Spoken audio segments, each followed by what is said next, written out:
শোনো ভাইয়া, বলো। জাঙ্কুক কোথায় রে? আছে পাশেই, খেতে বসেছে। জাঙ্কুক বিকেলে কাউকে না বলে হুট করে অফিস থেকে চলে গেছে। তারপর থেকে কল ধরছে না। কি হয়েছে, সবকিছু ঠিক আছে তো? হ্যাঁ একদম। ভাইয়ার ফোন রুমে, মাত্র নামাজ থেকে এসে খেতে বসেছে। তাহলে অফিস থেকে হুট করে চলে গেল কেন? খাওয়া দাওয়া শেষ করি, তারপর তোমার সাথে দেখা করে বলবো। আচ্ছা ঠিক আছে। সবাই সবার মতো খাচ্ছে, কারো মুখে প্রয়োজনের বাহিরে কোনো কথা নেই। খাওয়া দাওয়া শেষ করে জঙ্কুক আর সুগা বেরিয়েছে। যদিও জঙ্কুক যেতে চাচ্ছিল না, কিন্তু সুগা এক প্রকার জোর করে নিয়ে গেছে। ইয়ন আর কাইলা অফিস থেকে বেরিয়ে প্রতি সপ্তাহের সেই সুপরিচিত আড্ডাখানায় জঙ্কুকদের জন্য অপেক্ষা করছে। জঙ্কুক এসে চুপচাপ বসে পড়েছে। কিরে, কি হয়েছে তোর? অফিস থেকে কোথায় চলে গিয়েছিলি? আজ ওকে আবার দেখতে আসার কথা ছিল। কি বলিস? তারপর? সুগা ইয়নোর সামনে রাখা একটা চেয়ারের উপর নিজের ডান পা তুলে ডান হাতে 3 আঙ্গুল বাস করে বাকি 2 আঙ্গুল ইয়নোর কপালের কিছুটা উপরে মাথায় রেখে রাগান্বিত কণ্ঠে বলল, হারামির বাচ্চা, বিয়ে করার খুব শখ তোর, তাও আবার আমার স্পেরোকে। বিয়ে তো বহুদূর, তুই আমার থেকে কল্পনাতেও দেখতে পারবি না। সুগার গতিবিধি দেখে ইয়নো থ হয়ে গেছে।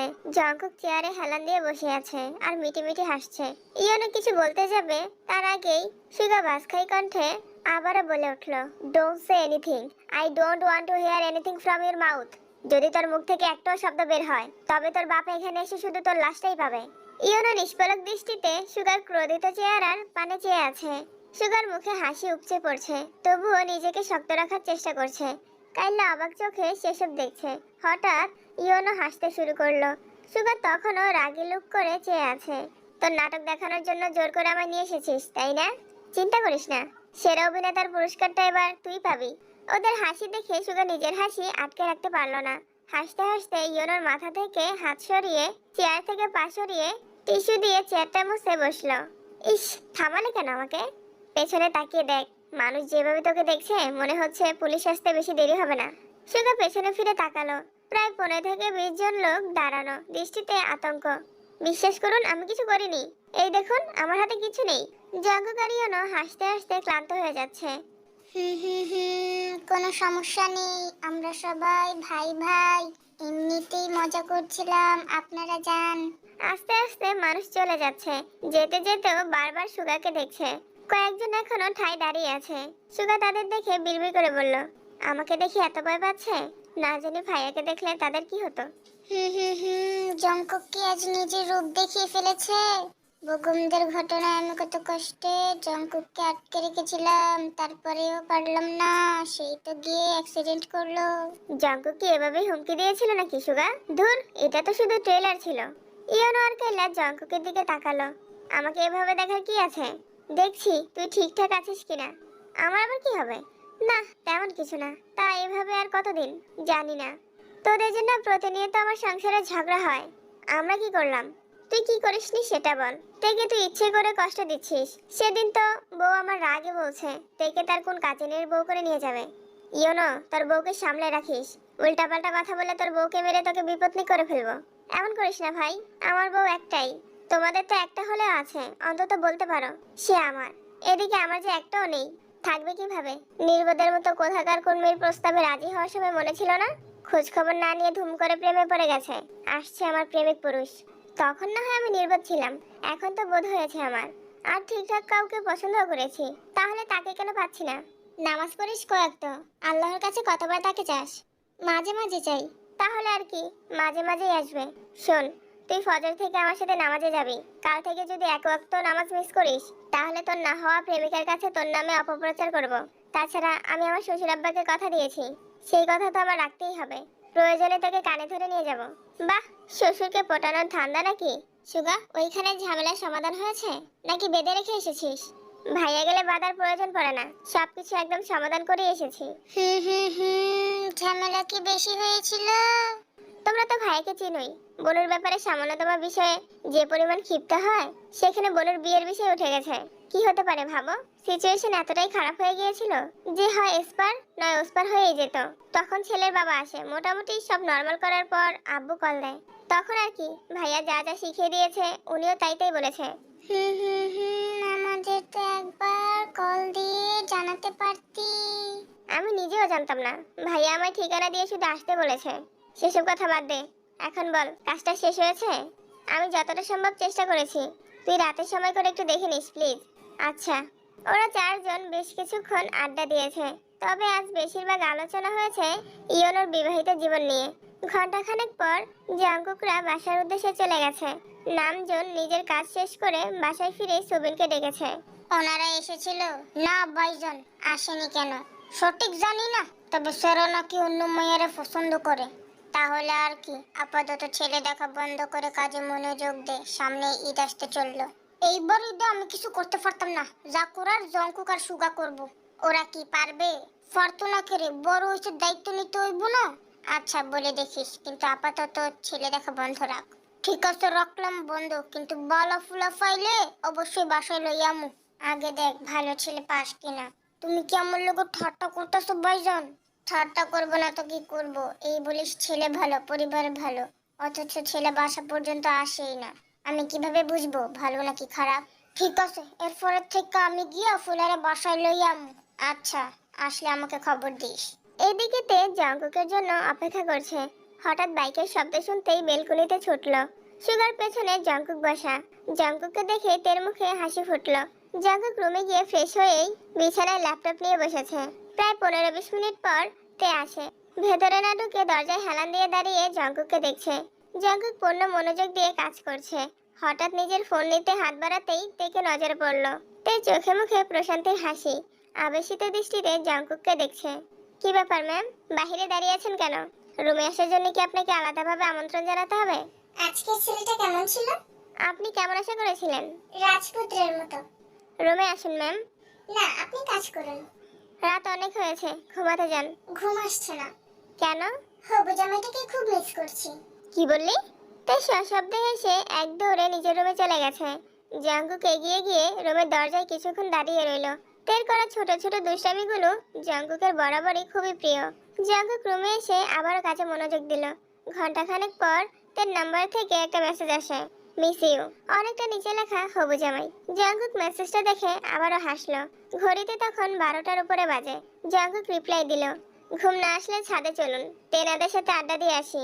2 মিনিট বাদেই তে মেসেজ দিল, আমি ছাদেই আছি। জাঙ্কুক এক লাফে বিছানা থেকে নেমে দ্রুত দৌড়ে ছাদে গেল। তেনাদের প্রতি তের এক আকাশ সমান ভয়, যার জন্য সন্ধ্যার পরে জাঙ্কুকের রুমটাও পার হয় না। জাঙ্কুক ছাদে আসতেই তে দীর্ঘ নিঃশ্বাস ছেড়ে গম্ভীর কণ্ঠে বলল, আমি কি আপনাকে বিরক্ত করেছি? তের মাথা থেকে পড়ে যাওয়া ওড়নাটা জাঙ্কুক দু হাতে আবারও মাথায় তুলে দিল। লোকে বলে রাত বিরাতে ছাদে তেনারা ঘোরাফেরা করে, তেনাদের নজর যেন তের উপর না পড়ে, সেই ভয়েই জাঙ্কুক তের কপাল পর্যন্ত ওড়না টেনে দিয়েছে। মাঝে মাঝে বিরক্ত কি জিনিস বুঝতেই পারি না। ওই ছেলেটার সাথে দেখা করেছিলেন আপনি? ওই ছেলের ব্যাপারে কথা বলার জন্য আমার কাছে কোনো সময় নেই, চলে যাচ্ছি আমি। জাঙ্কুক ঘুরতেই তে জাঙ্কুকের হাত চেপে ধরলো। জাঙ্কুক আর চোখে তাকাতেই তে সঙ্গে সঙ্গে হাত ছেড়ে বলল, আপনি বলেছিলেন তেনাদের সাথে গল্প করবেন।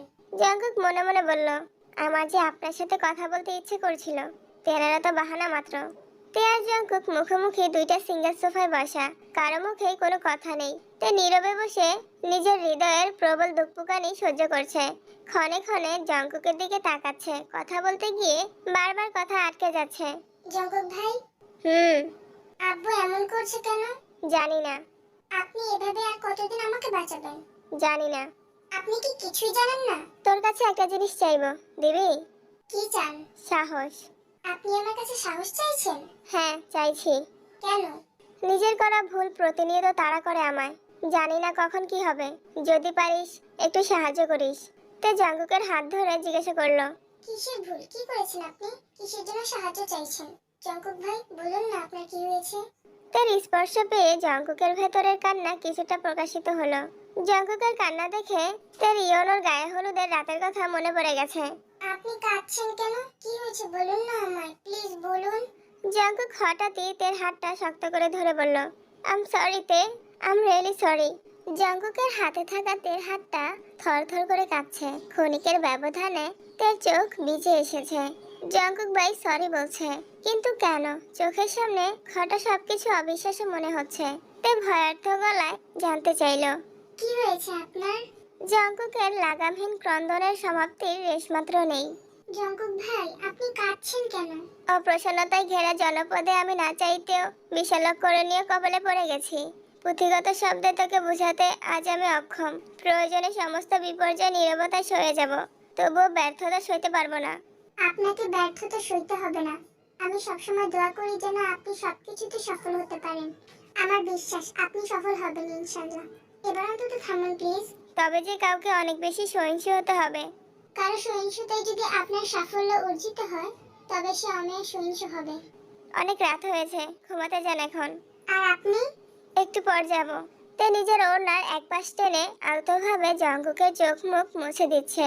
জঙ্কুক চোখ বন্ধ করে তের স্নিগ্ধতা অনুভব করছে। এতক্ষণ কান্নার কারণে বুঝতে না পারলেও এখন তের গায়ের গন্ধে জঙ্কুক মত্ত হয়ে যাচ্ছে। মায়াবতীকে ছুতে চাওয়ার উন্মাদনা আঁকড়ে ধরেছে জঙ্কুককে। হৃদয়ের ক্ষত প্রতিহত করার ক্ষমতা জঙ্কুকের থাকলেও তের প্রতি অগাধ অনুরক্তি লুকিয়ে রাখার সামর্থ্য জঙ্কুকের নেই। তের অনাবশ্যক যত্নে জঙ্কুকের বুকে অদ্ভুত শিহরণ জাগছে। জঙ্কুকের মনে তেকে নিয়ে সর্বদাই সংশয় কাজ করে। তে যেদিন জঙ্কুকের চোখে চোখ রেখে জঙ্কুকের অনুভূতি জানতে চাইবে, সেদিনই জঙ্কুকের সবকিছু ছাড়খাড় হয়ে যাবে। কারণ ওই চোখে চোখ রেখে জঙ্কুক কখনো মিথ্যা বলতে পারবে না। অন্যদিকে নিজেকে নিজে কথা দিয়েছে, তেকে প্রতিশ্রুতি দিবে না, বউ করে নিজের অটল ভালোবাসার সমকক্ষ প্রমাণ দিবে। তের কান্না চিরতরে মুছে দেওয়ার প্রতিজ্ঞা করেছে। তেকে সম্পূর্ণ নিজের করে নিতে পারছে না, পরিবার নামক বেড়া জালে বাধা পড়ে আছে। তে জঙ্কুকে চোখ মুখ মুছে শীতল কণ্ঠে বলল, আমাকে রুম পর্যন্ত দিয়ে আসুন। এসেছিলেন কিভাবে?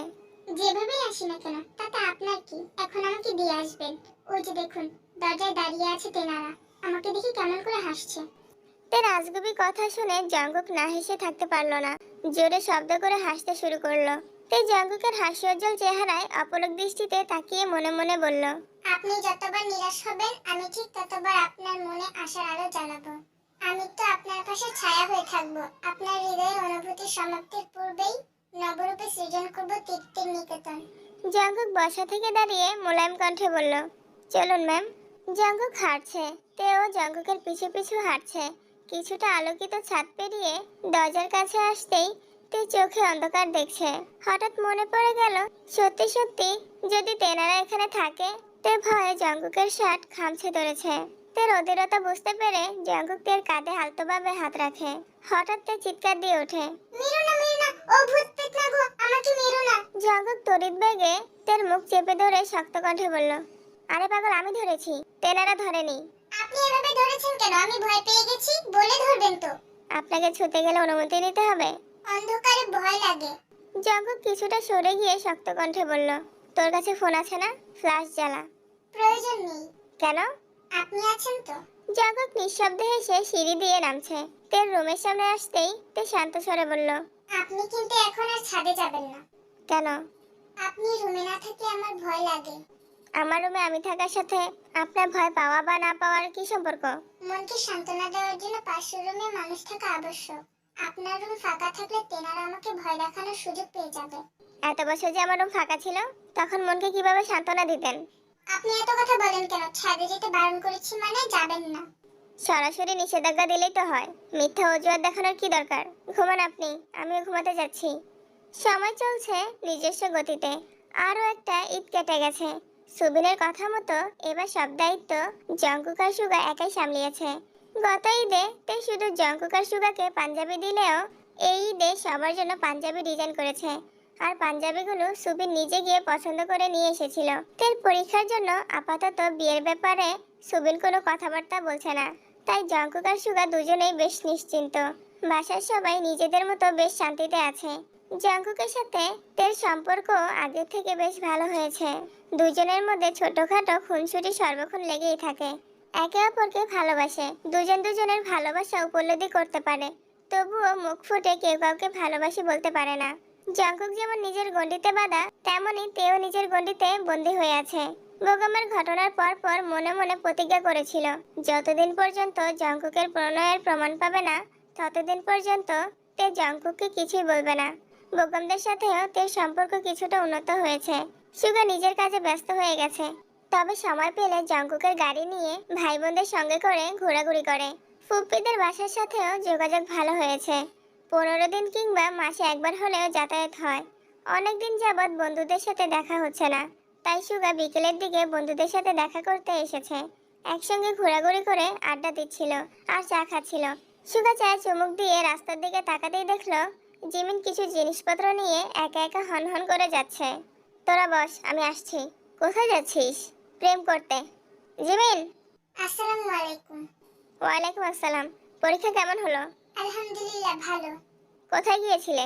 একটা ফ্রেন্ডের বাসায়, আর কিছু কেনাকাটা করেছি। ব্যাগটা আমাকে দাও, আমি এগিয়ে দিয়ে আসি। না থাক, আমি নিতে পারবো।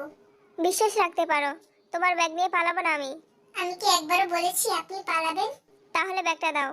ব্যাগ নিতে গিয়ে জিমিনের হাতে সুগার হাত লাগতেই জিমিন ব্যাগ ছেড়ে হাত সরিয়ে ফেলেছে। সুগার তপ্ত স্পর্শ অনুভব হতেই জিমিনের বুক কেঁপে উঠেছে। সুগা ব্যাগ ধরে বিস্ময় সমেত তাকিয়ে প্রশ্ন করলো, কোনো সমস্যা? না। সুগাকে কে বোঝাবে? জিমিনের কাছে সুগা মানুষটাই সমস্যা। জিমিন যতটা সম্ভব সুগার থেকে নিজেকে গুটিয়ে রাখে, তবুও ততটা পারে না। কোনো না কোনো ভাবে মানুষটার সাথে দেখা হয়েই যায়। আপনি এখানে কেন এসেছিলেন? বন্ধুরা দেখা করার জন্য বারবার কল দিচ্ছিল, তাই এসেছি। এখানে চলে এসেছেন যে? বন্ধুরা খুঁজবে না? আমাকে ব্যাগটা দিয়ে বন্ধুদের কাছে যান, আমি নিতে পারবো। এত কথা বলো কেন তুমি? আমি সাথে যাচ্ছি, এটা তোমার ভালো লাগছে না? সুগার ধমকে জিমিন কিছুটা কেঁপে ওঠে। আরে মজা করছিলাম, চলো তোমাকে এক কাপ চা খাওয়াই, তারপর রিকশায় উঠিয়ে দিব, বাড়িতে চলে যেও। চা খাবো না, ধন্যবাদ। আমি তো জানতাম তোমার চা খুব পছন্দ, এখন আমি বলছি বলে খাবে না? আপনাকে কে বলেছে তে? সেটা তুমি জেনে কি করবা? খাবে কিনা বলো? ঠিক আছে। অনেকটা সামনে এগিয়ে রাস্তার পাশে একটা চায়ের দোকানে দুজনেই চা খেতে দাঁড়িয়েছে। আশপাশে তেমন মানুষজন নেই। চায়ের দোকানে 4-5 জন লোক চা খাচ্ছে, যার মধ্যে দুজন সিগারেট টানছে। জিমিন গোল গোল চোখে সেই লোকদের দিকে তাকিয়ে আছে। তুমি বরং এপাশে দাঁড়াও, তাহলে ধোঁয়া আসবে না। জিমিন অতর্কিতে সুগার পানে তাকালো, কিছু একটা জিজ্ঞাসা করতে গিয়েও থেমে গেল। কিছু বলবে? না। তুমি কি কোনো কারণে আপসেট? জিমিন চোখ তুলে তাকালো, তবে কিছু বলল না। রাস্তার দিকে মুখ করে দাঁড়ানো জিমিন, আর সুগা রাস্তার পাশে দাঁড়ানো। এদিকে সচরাচর গাড়ি চলাচল করে না। হঠাৎ দুই একটা গাড়ি আসে।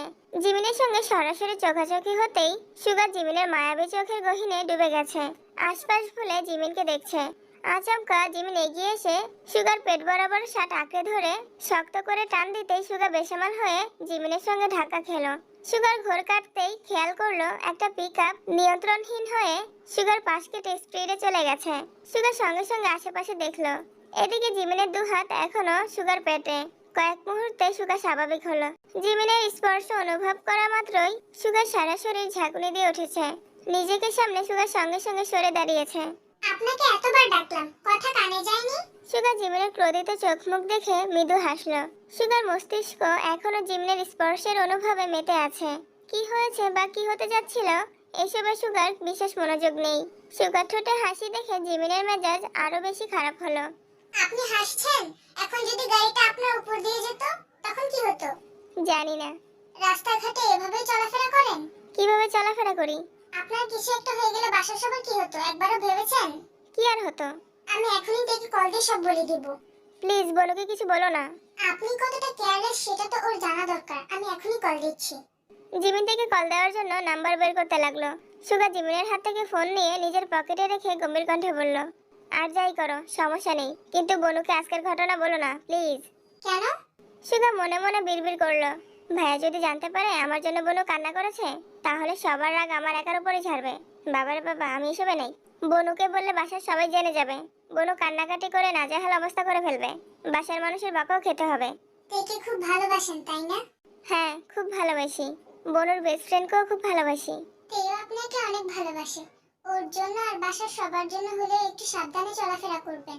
আপনার একটু উদাসীনতার জন্য পুরো পরিবারকে কাঁদতে হবে, তাই প্লিজ সাবধানে চলাফেরা করবেন। ইনশাআল্লাহ চেষ্টা করব। চায়ের দোকানের মামা কোথায় যেন চলে গিয়েছিল। এতক্ষণে সে ফিরে এসে জিজ্ঞাসা করলো, মামা আপনাদের কি চা দিব? একটা আদা চা আর একটা লেবু চা। লেবু চাতে চিনি একটু বেশি দিবেন। আপনি কিভাবে জানলেন আমি লেবু চাতে চিনি বেশি খাই? ঠিকই তো, আমি কিভাবে জানি? প্রশ্নটা আমি আপনাকে করেছি। উত্তর ভাবতে সময় তো দিবে নাকি? থাক, আর উত্তর দিতে হবে না। বাঁচা গেল। চা খেতে খেতে জীবন বেশ কয়েকবার সুগার দিকে তাকিয়েছে। সুগা সেটা বুঝতে পেরে আগে থেকেই সাবধান হয়ে গেছে। চা খাওয়া শেষে জিমিনকে একটা রিকশায় উঠিয়ে দিল। যাওয়ার আগে পকেট থেকে জিমিনের ফোনটা বের করে দিয়ে বলল, প্লিজ বনুকে কিন্তু কিছু বলো না। আস্তে আর সকিনা হই হুল্লোড়ে মেতেছে। গতকালই তের প্রথম বর্ষের ফাইনাল পরীক্ষা শেষ হয়েছে। পরীক্ষা শেষ হওয়ার খুশিতে তে আজ রাতের বেলা বাসার মানুষদের রান্না করে খাওয়াবে। রান্না ভালো হলে পরবর্তীতে অন্য একদিন ফুপ্পিদের দাওয়াত দিবে। বিকেলের দিকে তে জঙ্কুকের নম্বরে কল দিল। জি ম্যাম, বলুন। আপনি আমাকে সবসময় আপনি বলে সম্বোধন করেন কেন? ভালো লাগে তাই। সেসব বাদ দেন, রাতে কি খাবেন বলুন। তের কথা শুনে জঙ্কুক নিঃশব্দে হেসে ইয়নোর দিকে তাকালো। কি হয়েছে রে? নিজেকে আজ বিবাহিত মনে হচ্ছে। তুই যা ইচ্ছা তাই রান্না কর। তুই যা রান্না করবি আমি তাই খাবো। না, আপনি যা বলবেন তাই করব। আপনি রান্না করবেন? জি স্যার। রান্না করার কোনো প্রয়োজন নেই। আমি বাসায় আসার সময় সবার জন্য খাবার নিয়ে আসবো। আপনি সবাইকে দিয়ে দিন। বললাম তো আমি রান্না করব। শরীরে যদি আবার তেল পড়ে? কিছু হবে না, আপনি শুধু বলুন কি খাবেন। পোলাও। আচ্ছা ঠিক আছে, সাবধানে আসবেন, রাখছি। আমি একটা বিষয় সবসময় খেয়াল করি, তুই তাকে রান্না করতে দিতেই চাস না। সমস্যা কি? তোর বউ কালো হয়ে যাবে এই ভয়ে রান্নাঘরে ঢুকতে দেস না। ও আমার মানে সম্পূর্ণ আমার। ফর্সা হলে আমার, কালো হলে আমারই থাকবে। ও সবেতেই আমার। কিন্তু সমস্যা হচ্ছে বাসার মানুষ। বিয়ে দেওয়ার ভয়ে আমি আগে থেকে ওকে রান্না করতে দিতাম না। অথচ চাচু সেই বিয়ে দিতে উঠে পড়ে লেগেছে। এখন একটু শান্ত আছে ঠিকই, তবে যদি একবার রান্না বান্না শিখে ফেলে তাহলে আর ওনাকে আটকানো যাবে না। ভালোই হবে। তের বিয়েতে জঙ্কুক দেওয়ানা, বাবুর বাবা হতে গিয়ে হয়ে যাবে মামা। নিজের মুখটা বন্ধ রাখ শালা, নয়তো তোর মাথা ফাটিয়ে আমি চলে যাব থানা। কি বললি? আমি তোর শালা? তুই শালা না হলে তোর কর্মকাণ্ড শালার মতোই। ভুলেও যদি উল্টাপাল্টা কথা বলিস তাহলে তোর খবর আছে। আমি ভাবছি তের বিয়েতে ইয়নো, না মানে তোর আর তের বিয়ের কথাই বলছিলাম আমি। কিছু বলতে হবে না, আমি বাসায় চলে যাচ্ছি, তুই সামনে নিস। আচ্ছা। জঙ্কুক মাগরিবের নামাজের কিছুক্ষণ পর বাসায় আসে। রান্নাঘরে তেয়ার সকিনা রান্না করছে। বাড়ির তিন কর্তি সোফায় বসে চা খাচ্ছে আর গল্প করছে। জঙ্কুক বাসায় ঢুকে এই দৃশ্য দেখে কিছু বলতে গিয়েও বলল না। নিজের রুমে গিয়ে ফ্রেশ হয়ে কিছুক্ষণ পর নিচে আসে। কি রে জঙ্কুক, কফি করে দিব? না, তোমরা গল্প করো, আমি করছি। তুই রান্না করে যাবি? কেন, রান্নাঘরে যাওয়া কি বারণ? আমাদের জন্য বারণ। তুই ফোন নিয়ে রান্না করতে গেছে। আমাদের আশেপাশে ভিড়তেও নিষেধ করেছে। দেখ তোর অনুমতি দেয় কিনা। জঙ্কুক রান্নাঘরের কাছে যেতেই তে চেঁচিয়ে উঠল। এই আপনি রান্নাঘরে আসবেন না। কেন? আপনার কি লাগবে বলুন, আজ রান্নাঘরের দায়িত্ব আমার। আর তোকে দেখে রাখার দায়িত্ব আমার। জঙ্কুকের কথা শুনে তের থেকেও বেশি লজ্জা পেয়েছে সকিনা। দুইজন প্রেমিক প্রেমিকার মাঝে তৃতীয় পক্ষ হিসেবে থাকতে চায় না সে। তাই মাথা নিচু করে চুপচাপ বেরিয়ে চলে গেছে।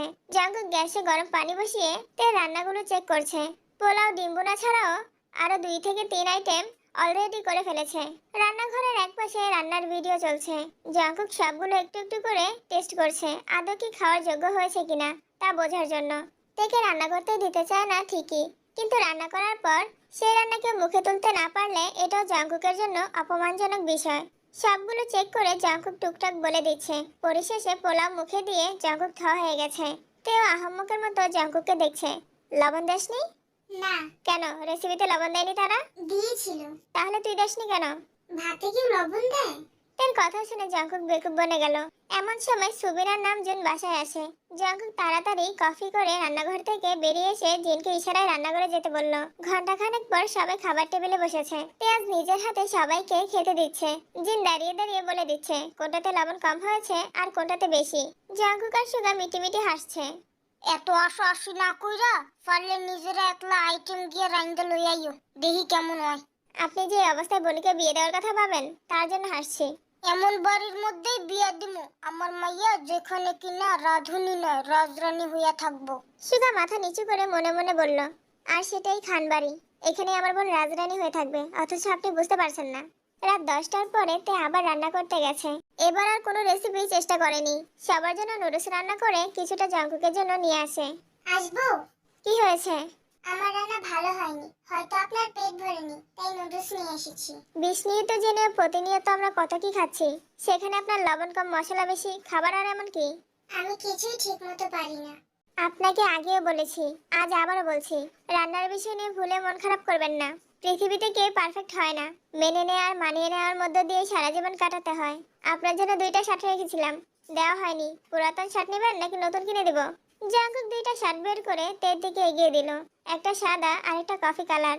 তে শার্ট 2টা দেখে সহসা জঙ্কুকের দিকে তাকালো।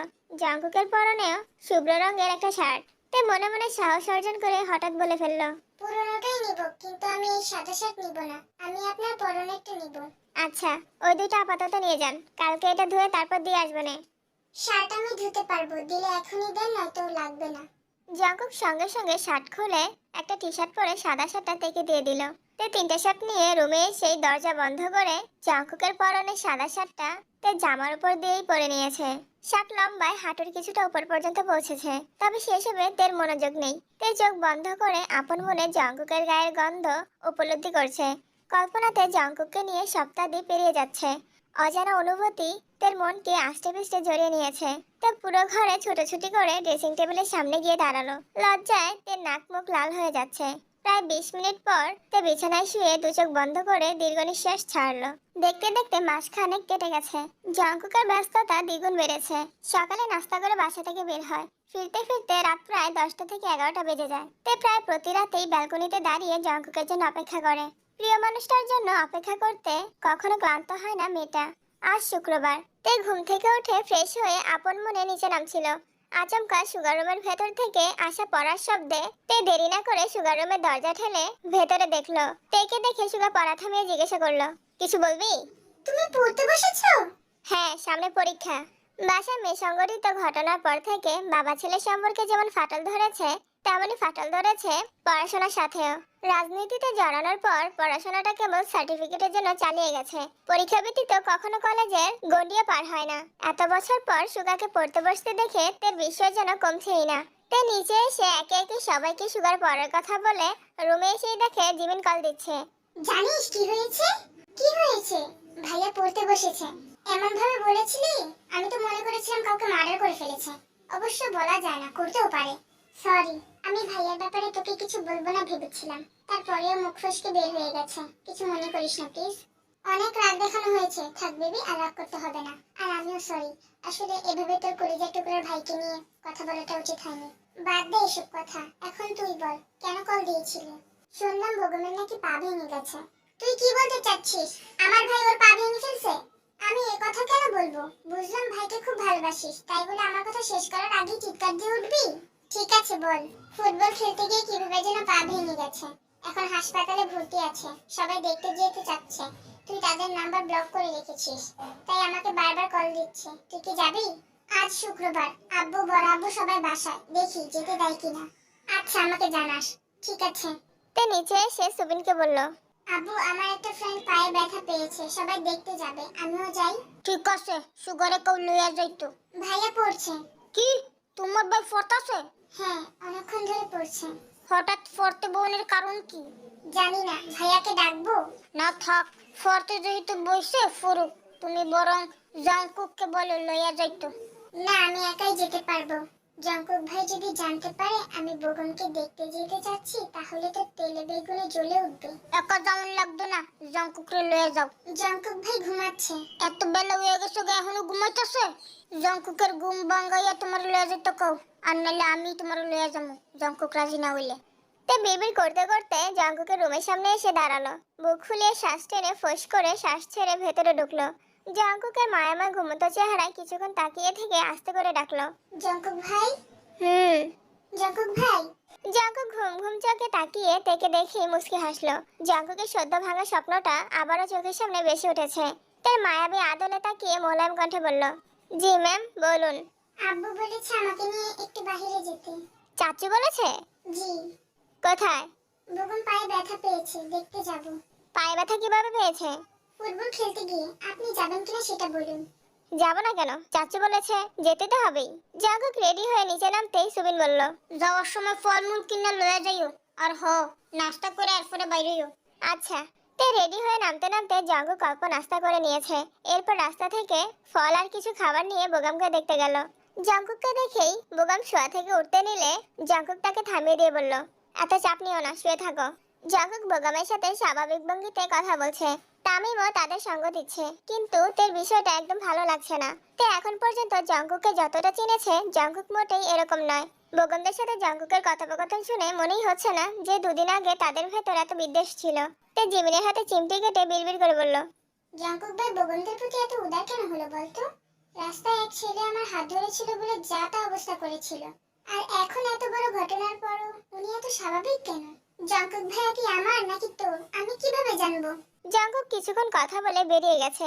তেরা বেশ কিছু সময় কথাবার্তা বলল। এর মধ্যে বোগামের বাড়ি থেকে মানুষ আসে। এই অবস্থায় হোস্টেলে থাকতে কষ্ট হয়ে যাবে, তাই কিছুদিনের জন্য ওকে বাড়িতে নিয়ে যাবে। বোগামকে বিদায় দিয়ে তে জিমিন বিভিন্ন বিষয়ে কতক্ষণ আলোচনা করলো। জঙ্কুককে কল দেওয়ার কিছুক্ষণের মধ্যেই জঙ্কুক চলে আসে। কোথায় গিয়েছিলেন? একটু কাজ ছিল। একটা কথা বলবো? হুম। আপনার এত পরিবর্তনের কারণ কি? কিসের পরিবর্তন? আপনি তো আগে এমন ছিলেন না, তাহলে এখন এমন হয়ে যাচ্ছেন কেন? আপনার ভালোর জন্য। আমার ভালো মানে? সময় হলে বুঝবেন। তে আর কিছু বলতে পারলো না, চুপচাপ দুজনেই বাসায় ফিরেছে। 3 দিন কেটে গেছে। সুগা গতকালই বন্ধুদের সাথে ট্যুরে গেছে, ফিরতে আরো 1-2 দিন লাগবে। আজ সকিনার স্কুলে প্রোগ্রাম, তাই সকাল থেকে তের কাছে বায়না ধরেছে প্রোগ্রামে তের ফোনটা নেওয়ার জন্য। তেও তেমন আপত্তি করেনি, সকিনাকে ফোন দিয়ে দিয়েছে। বিকেলের দিকে তে ঘুমিয়েছিল, হঠাৎ ইয়ঞ্জন এসে ডাকতে শুরু করেছে। তে ঘুমের মধ্যেই কোনো রকমে বলল, ডেকেছো কেন আম্মু? তোরে দেহনের লেগে মানুষ হয়েছে, তাড়াতাড়ি উঠ। কি বললে? উরি মারি, আস্তে কথা কহ, নিচে লোকজন বয়ে রইছে। আমি কোথাও যাব না।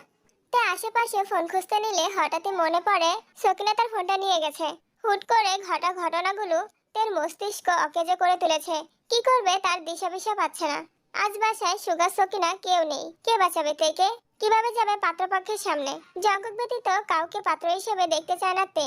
যেভাবেই হোক জঙ্কুক ভাইকে জানাতে হবে। তে হুট করে বিছানা থেকে নেমেই দরজার দিকে ছুটলো। আম্মু বা কাকিয়া কারোর নাম্বার থেকে কল দিয়ে হলেও জঙ্কুককে জানাতে হবে। দরজা পর্যন্ত যেতেই সুমিনকে দাঁড়ানো দেখে আতঙ্কে তার পা যুগল থেমে গেছে। চুপচাপ রেডি হয়ে নিচে আইও, হেতারা তোমার লেগে সারাদিন বয়ে থাকবো না। সুমিন আবারও নিচে চলে গেছে। তেকে দেখতে ছেলের বাবা আর ছেলের মা এসেছে। ছেলে প্রাইভেট বিশ্ববিদ্যালয়ের শিক্ষক, দেখতে শুনতে খুবই ভালো। বাবা মায়ের একমাত্র ছেলে। উত্তরাতে নিজস্ব বাসা আছে, এলাকায় বেশ নামডাকও আছে। ওনাদের একটাই ইচ্ছে, মেয়েকে হতে হবে সুন্দরী, যাতে ছেলের সঙ্গে মানায়। বাড়িতে কোনো কাজ করতে হবে না, যখন যা ইচ্ছে করতে পারবে। এসব শুনে সুবিন মোটামুটি রাজি হয়ে গেছে। সুবিন একাই ছেলে বাড়িতে গিয়ে ছেলেকে দেখে আবার তাদের নিজের সাথে করে বাসায় নিয়ে এসেছে। ইয়ঞ্জন থেকে শাড়ি পরার জন্য জোরাজোরি করছে। তোমরা আমার সাথে এমন কেন করছো? তোমরা কি চাও আমি মরে যাই? বেদ্দপ, আজেবাজে কথা একদম কইবি না। তোরা দেহনের বিষয়ে আমি কিচ্ছুই জানি না। তোর আব্বা হুট করে তাগরে বাসার মধ্যে লই হাজির হইছে। এখন তুই রেডি না হইলে বাড়িতে তুলকালাম শুরু করব। মামুনি না বালা, আমার কথাটা একটু রাখ। যা সুন্দর করে রেডিমেড হইয়ে সাজ্জা আয়, যা। আমি বিয়ে করব না আম্মু। যারা পছন্দ না হলে তার বিয়ে করুন লাগতো না। তুই খালি নিচে যাবি আর আবি। আব্বুর দেখানো কোনো ছেলেকেই আমার পছন্দ হবে না, আমি বিয়ে করব না। আর কতক্ষণ লাগবে তুমগো? ইয়ঞ্জন থেকে সাজাতে শুরু করেছে। তের দু চোখ বেয়ে অনর্গল পানি পড়ছে। বাকরুদ্ধ হয়ে দাঁড়িয়ে আছে তে। জঙ্কুকই তের জীবনের একমাত্র স্বপ্ন পুরুষ। জঙ্কুক ব্যতীত এই 1.5 বছরে কাউকে নিয়ে 1 সেকেন্ডের জন্য ভাবেনি। অথচ আজ সবকিছু তছনছ হয়ে যাচ্ছে। কিছুক্ষণের মধ্যেই তেকে এক কঠিন পরিস্থিতির মোকাবেলা করতে হবে। ভেতরে ভেতরে মেয়েটা চিৎকার করে বলছে, আমি জঙ্কুক ভাইকে ছাড়া অন্য কাউকে বিয়ে করব না। অথচ মুখ ফুটে কিছু বলতে পারছে না। কান্না গলায় আটকে তের নিঃশ্বাস বন্ধ হয়ে আসছে। কাশতে কাশতে চোখ লাল হয়ে গেছে, তবুও কান্না থামছেই না। 20-15 মিনিট পর সুবিন আবার উপরে আসে। ততক্ষণে মেহমানদের নাস্তা খাওয়া শেষ। তেকে অনেক জোরাজোরি করেও শাড়ি পরাতে পারেনি, তাই সবুজ রঙের একটা 3 পিস পরিয়ে মোটামুটি সাজিয়ে দিয়েছে। চোখে কাজল আর ঠোঁটে লিপস্টিক দিলেই মেয়েটাকে অসম্ভব সুন্দর লাগে। কি শুরু করলা তুমি? আর কতক্ষণ ধরে হাতা করে বয়া রাখমু? আমারে বাইজান কইছে পাত্রপক্ষ বাসায় আইনা এরপরে কথা কইতাম, এর লেগে আনছি। এখন দেখি কে আটকায়। আমার জঙ্কুক ভাই আসলে এক মুহূর্তে সবকিছু ছাড়কার করে দিবে, তারপর বুঝবে কে আটকায়। হঠাৎ নিচ থেকে জাঙ্কুকের চিৎকারের শব্দ ভেসে আসে। জাঙ্কুকের কণ্ঠ কানে বাজতেই তে সহসা বিপুল চোখে তাকালো। সর্বাঙ্গে হিমশীতল হাওয়া বয়ে যাচ্ছে। জাঙ্কুকের কণ্ঠে একের পর এক হুঙ্কার আসছে। সুবিন দ্রুত রুম থেকে বেরিয়ে চলে গেল। তে দু চোখ বেয়ে তখনও পানি পড়ছে, কিন্তু ঠোঁট জুড়ে প্রশান্তির হাসি ফুটেছে। তে দীর্ঘ নিঃশ্বাস ছেড়ে বলল, আপনি আমার অভয়, আপনি আমার প্রণয়, তাই তো দণ্ডে দণ্ডে আপনার অনুসঙ্গে ডুবে যেতে চাই। সুবিন রুম থেকে বের হয়ে ব্যালকনি থেকে নিচে তাকাতেই চোখে পড়লো জাঙ্কুক একটা ফুলদানি ফ্লোরে ছুঁড়ে চিৎকার করে বলছে, আর কোনোদিন যদি এই বাসার চৌকাঠ পার করার চেষ্টা করেন, তাহলে জীবন নিয়ে ফিরতে পারবেন না। পাত্রপক্ষ ভয়ে এক প্রকার জীবন বাঁচাতে পালিয়েছে। সুবিন সিঁড়ি দিয়ে নামতে নামতে চিৎকার করে বলল, সমস্যা কি তোমার? আমার কোনো সমস্যা নেই। তুমি বিয়ে করতে না দেখে কি এই বাড়ির কারো বিয়ে হইতো না? না, হবে না। আগামী 6 মাস এই বাড়িতে কোনো বিয়ে হবে না। তোমার কথাই শেষ কথা নাকি? হ্যাঁ, এই ব্যাপারে আমার সিদ্ধান্ত শেষ সিদ্ধান্ত। অতিরিক্ত রাগে জাঙ্কুকের চোখ মুখ লাল টকটকে হয়ে গেছে। জিন জাঙ্কুকে থামানোর চেষ্টা করছে, আর জাঙ্কুকে থামানো সম্ভব না। সুবিনও রাগের চোটে যা তা বলছে। জঙ্কুকও প্রতি উত্তরে নিজের ক্ষোভ প্রকাশ করেই চলেছে। জঙ্কুক রাগে সবার পাশ কাটিয়ে উপরে যেতে যেতে বিড়বিড় করে বলল, এরপর যদি পাত্রী দেখার নাম করে কেউ এ বাড়িতে আসে তাহলে চৌকাঠ পার হওয়ার আগে দুপা ভেঙে দেব। অতিরিক্ত রাগে জঙ্কুকের শরীর ঘেমে একাকার অবস্থা। শার্টের বোতাম খুলতে খুলতে একটু এগোতেই তের সঙ্গে দেখা। ডাগর ডাগর দু চোখে গাঢ় কাজল আর ঠোঁট ভর্তি লিপস্টিক দেখে জঙ্কুকের মেজাজ তুঙ্গে। তে ছলছল নয়নে তাকিয়ে আছে। জঙ্কুক দীর্ঘশ্বাস ছেড়ে দু হাতের বৃদ্ধাঙ্গুল দিয়ে তে দু চোখের কাজল লেপে দিয়েছে। সাথে সাথে ডান হাতের বৃদ্ধাঙ্গুলে তের ঠোঁটে ঘষা দিয়ে লাল টকটকে লিপস্টিক গাল পর্যন্ত ছড়িয়ে দিয়েছে। নিচে তোর শ্বশুর অপেক্ষা করছে, যা নিজের রূপটা দেখিয়ে আয় বলে জঙ্কুক ফুসফুস করে নিজের রুমে চলে গেছে। তে ঘাড় ঘুরিয়ে কতক্ষণ জঙ্কুকের দিকে তাকিয়ে রইল। নিচ থেকে নামজনের ধমকের শব্দে তে লাফ দিয়ে উঠে সঙ্গে সঙ্গে নিজের রুমে ঢুকে দরজা বন্ধ করে দিয়েছে। ড্রেসিং টেবিলের নজর পড়তেই তে গুটি গুটি পায়ে এগিয়ে গেল। লেপটে যাওয়া কাজল আর গাল পর্যন্ত ছড়ানো লিপস্টিক দেখে তে মুচকি এসে বলল, জঙ্কুক ভাই আপনি বড্ড হিংসুটে, তবে আমি এই হিংসুটে মানুষটাকেই ভালোবাসি। নিচ থেকে চিৎকার চেঁচামেচির শব্দ আসছে।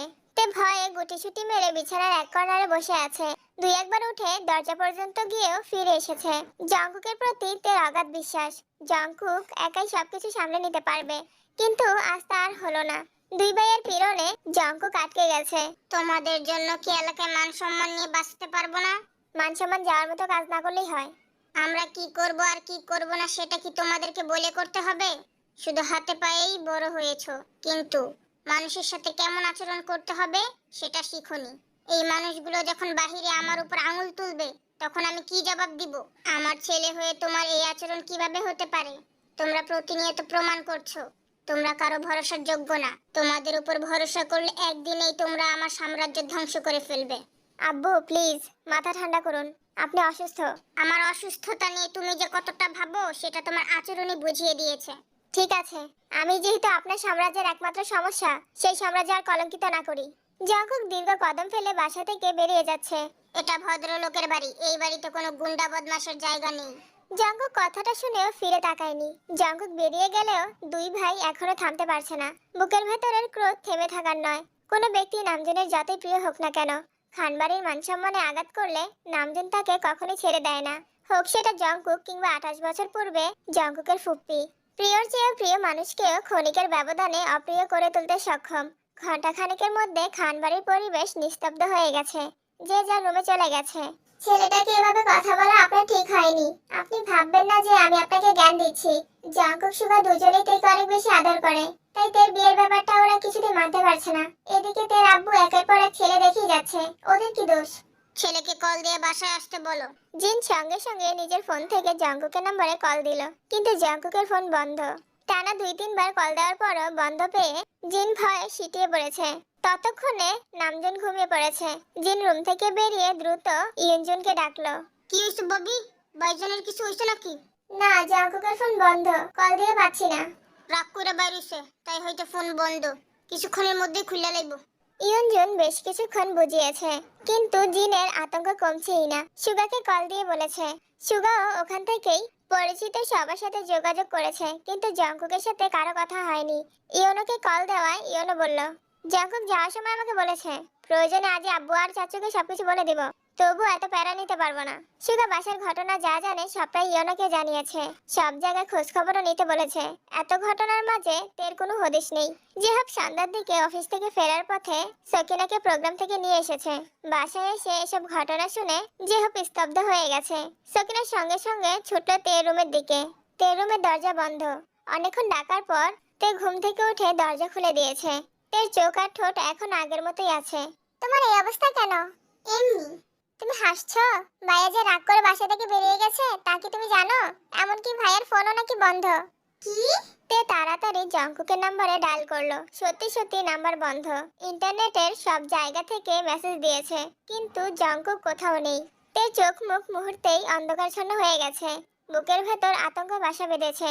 তের এখন নিজের উপর খুব রাগ হচ্ছে। না ঘুমিয়ে তখন রুম থেকে বের হলেই পরিস্থিতি বুঝতে পারতো। অন্তত আব্বু আর বড় আব্বুর সামনে কিছু একটা বলতে পারতো। আজ তোমার ফোনটা নেওয়া একেবারেই উচিত হয়নি। সরি আপু। তোর কোনো দোষ নেই, সব দোষ আমার কপালের। তুই রুমে যা। তে নিচে নামতে পারছে না, কারণ আজকের এই ঘটনার জন্য সে নিজেকে দায়ী করছে। কোনো উপায় না পেয়ে জিমিনকে কল দিল। জিমিন কল রিসিভ করতেই তে একে একে সব বর্ণনা করেছে। আচ্ছা, রাত পর্যন্ত অপেক্ষা কর, দেখ উনি আসে কিনা। ফোন বন্ধ জেনেও তে একের পর এক কল দিয়ে যাচ্ছে। রাত 9টার দিকে সুগা থেকে কল দিল। ভাইয়া, জঙ্কুক ভাই কোথায়? আমি খোঁজ নিচ্ছি, যোগাযোগ হলে জানাবো। তাছাড়া আগামীকাল আমি বাসায় ফিরবো, তুই মন খারাপ করে থাকিস না। আমার জন্যই তোমাদের এত ঝামেলা, আমি যেদিকে দু চোখ যাই সেদিকে চলে যাব। পাগলামি করিস না বোনো, একটু বোঝার চেষ্টা কর। তে কল কেটে দিয়েছে। রাতে কারো খাওয়া দাওয়া নেই, যে যার মতো জঙ্কুককে কল দিচ্ছে। পরিচিত সবার সাথে বারবার যোগাযোগ করেছে, কিন্তু কেউ কিছু জানে না। জিমিন রাতে আবারও কল দিয়ে খোঁজ নিয়েছে। 2 দিন কেটে গেছে, জঙ্কুক এখনো বাসায় ফিরেনি, কোনো অফিসেও যাচ্ছে না। নামজুন সুবিন যে হোক নিজেদের মতো খোঁজ খবর নিয়ে যাচ্ছে, কিন্তু আশানুরূপ ফলাফল পাচ্ছে না। আজ বিকেলে জিমিন তেদের বাসায় আসে। তেকে রুমে না পেয়ে সরাসরি ছাদে চলে গেছে।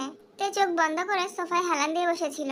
তে, তে জিমিনকে দেখে বসা থেকে উঠে জড়িয়ে ধরে কাঁদতে কাঁদতে বলল, আমার জীবনে এত কষ্ট কেন? কষ্ট সবার জীবনেই থাকে, কেউ মনের মধ্যে চেপে রাখতে পারে, আবার কেউ পারে না।